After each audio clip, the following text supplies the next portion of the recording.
North Korean troops are experiencing mass casualties as they go head-to-head with Ukrainian forces in western Russia. The White House says about 1,000 North Koreans were killed or wounded in the past week alone. Now, in a possible first, Ukraine's president says several wounded North Koreans have recently been captured, but they later died from their injuries.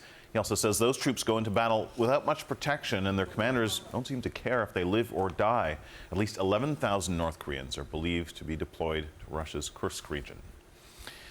Well, Russia seems to have an endless supply of drones these days, thanks to technology acquired from Iran. A factory east of Moscow is cranking out the Russian version of Iran's Shahed drones, which Tehran has been supplying to Moscow.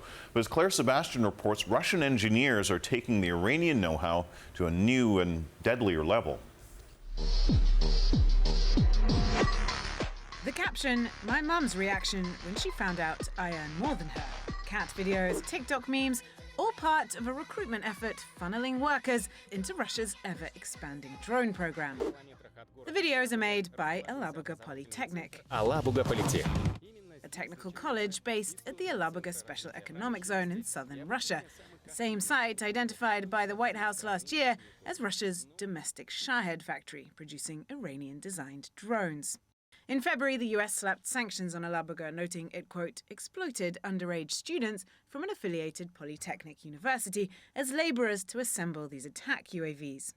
David Albright, a former nuclear weapons inspector, has been tracking Alabuga since 2022. The only benefit is the high salary, but the males get exemption from military service. And so that's a drawing card.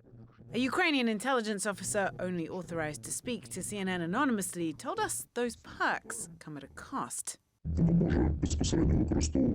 All students involved in the production of these UAVs live at a separate limited access compound. Once employed, they sign NDAs. Their contracts say they produce motorboats. And yet, as recruitment efforts step up, this video from July allowed the facade to slip. Thinking of starting 10th grade, says the voiceover, join the super elite program, Air Navigation and Drone Programming at Alabuga Polytechnic, and help the Stalin's Falcons. That's a new drone unit in the Russian military. Pause here and you see the distinctive serial number of the Russian-produced Shahed and the unit emblem. In July, Russia fired 422 Shahed or similar drones at Ukraine. By November, it was almost 6 times that, analysis of Air Force reports and official data show. To meet that demand, Shahed production at Alabuga has more than doubled this year, say CNN sources in Ukraine's defense intelligence. And there's a new product. This is the Gerbera, a much cheaper copy of the Shahed, pictured in a video posted in July by the Stalin's Falcons, that same drone unit. For this volunteer air defense unit in Kyiv, it's clear the cheaper copies are fueling bigger attacks. Now Russia sends every day a lot of drones. More of them are not even with the explosive things. It's just very cheap and very simple drones. For Yuri Chumak, a serving Supreme Court judge by day, there's no denying the decoys are working. We cannot detect what it is. You just see that it's drone, so you shall use missile or you shall use machine gun to shut down it. CNN sources in Ukrainian defense intelligence believe Alabuga will produce up to 10,000 Gerberas this year alone. Analysis of downed drones shows Russia has also adapted the original Shahed, making it tougher, more weatherproof, and in some cases, deadlier. In late October, experts in Kyiv found traces of thermobaric munitions on downed Shaheds. There were several of them. Their effect is that they're used as incendiary munitions. In a certain radius, they disable all equipment and people. Ukraine has tried hitting back. This April strike using a modified small aircraft blew a hole in the roof of a worker dormitory at Alabuga.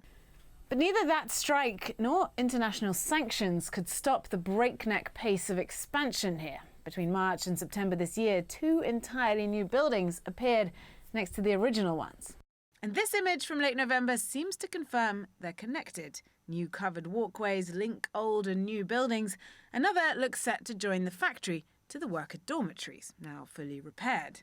They started to create, we thought, drone cages over the buildings. And then as they build other buildings, it looks like they're expanding the security perimeter. NATO told CNN it is, quote, well aware of Alabuga and expects it to ramp up production even further. This military patriotic team-building event for Alabuga students, a glimpse into the high-octane world behind that security fence. Claire Sebastian, CNN, London.